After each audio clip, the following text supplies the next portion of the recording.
Keep it going for your host, keep it going for your host. I feel a little bit privileged because I get to sit on the stool. In my 2 months of doing stand-up comedy, I never sat on the stool. So this feels wonderful.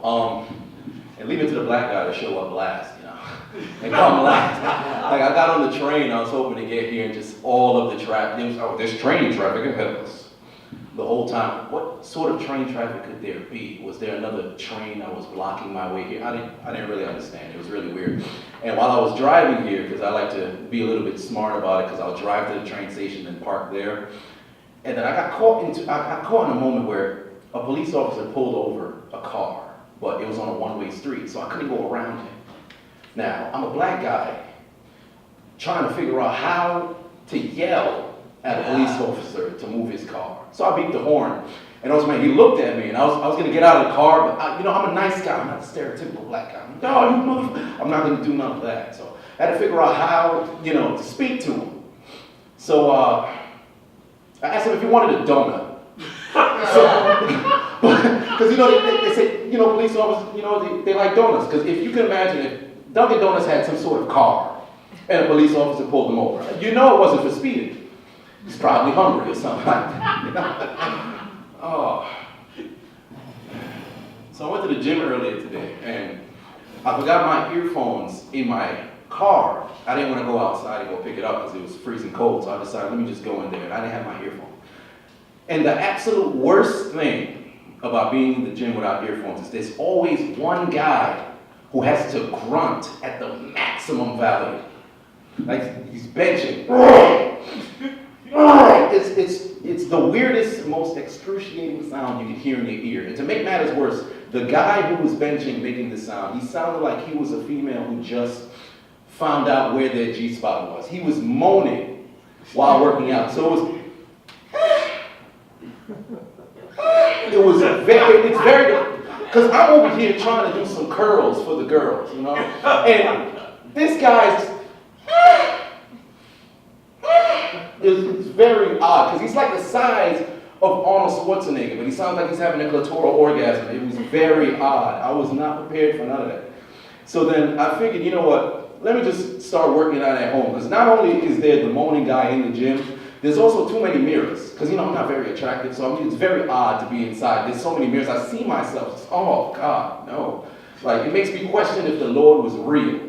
Sometimes my father, he looks at my mother and questions her fidelity through their 27-year marriage. It's like, are you real? Did you not cheat on me? Because I don't look like my son. So, although we look exactly alike, but his younger photos it blow me out of the water. Like, if we were walking next to each other, they would not think we're related. He could probably take my current girlfriend with ease, although he's 59. No.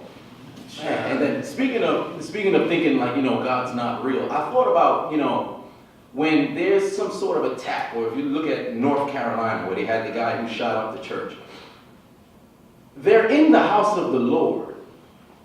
How is it he doesn't stop someone from shooting in his house? Because think of it, this is the guy who turned water into wine. He fed 5,000 people with, 5 loaves of bread and 2 fish.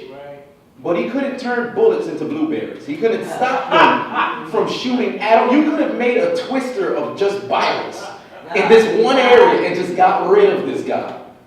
But he chose not to. He turned his back, like when the IRS comes to my house. It's insane. I couldn't understand how that happened. And it's like an emergency situation. And the funny thing about emergencies is, like, when you go to an emergency room, given the name, you would assume when you show up there, they're going to treat you. But there's a long waiting line.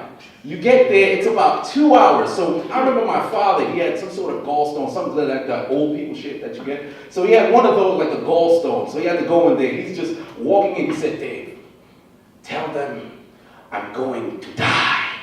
I said, Dad, what are you talking about? You a little bit under the weather. He said, no, they're going to make me wait. Tell them I'm going to die. So I walked to the front, and there's this guy who's standing in the front. He's just screaming. So I'm trying to figure out what's going on. So I've been waiting for 40 minutes. The lady was sitting at I don't know if it's a reception area, but she's sitting there telling him to, calm down, we'll get to you momentarily. He just starts throwing up on the floor.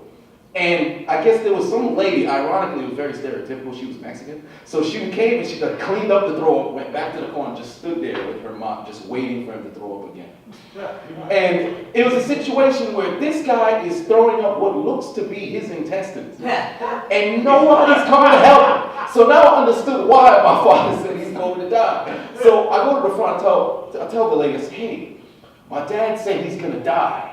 And I said it the same way. He said, my dad said he's going to die. And she said, oh no, 6 people on the line, they already said they're going to die too, so you can just get right behind me. Is this an emergency room? Who's going to come help my dad? And it turns out the guy who was right behind the other, the guy who was screaming, all of a sudden, all 4 just figured, you know what, maybe if we all scream, they'll do something. So it sounded like it was Christmas night, some sort of concert in church where everybody started screaming, hoping to get the doctors to come out. Evidently they did not. They never showed up. And it makes me wonder, if somebody showed up with a spear stuck in their chest, would they have to wait or scream, oh, to be seen? You know? And I was on the bus the other day too.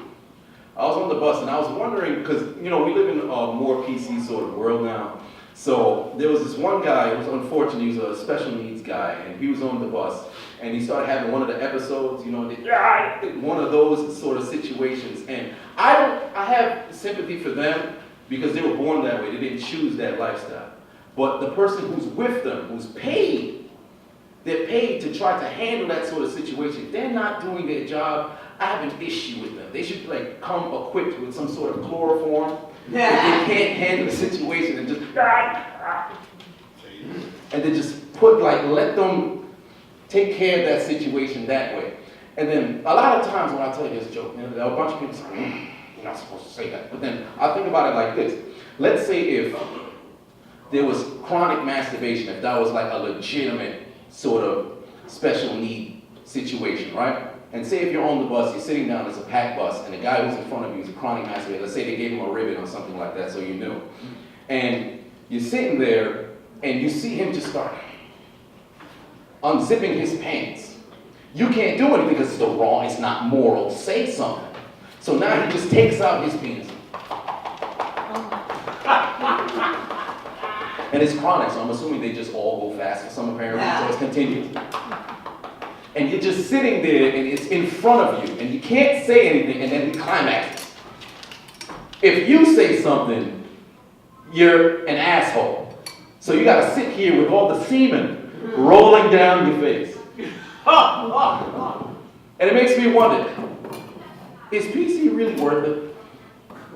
And I'll leave you with a question. I always end my sets with a question. People who are born with no necks or the shortened necks, do they get offended by people with scars? Thank you. My name is Dave Antoine. Thank you.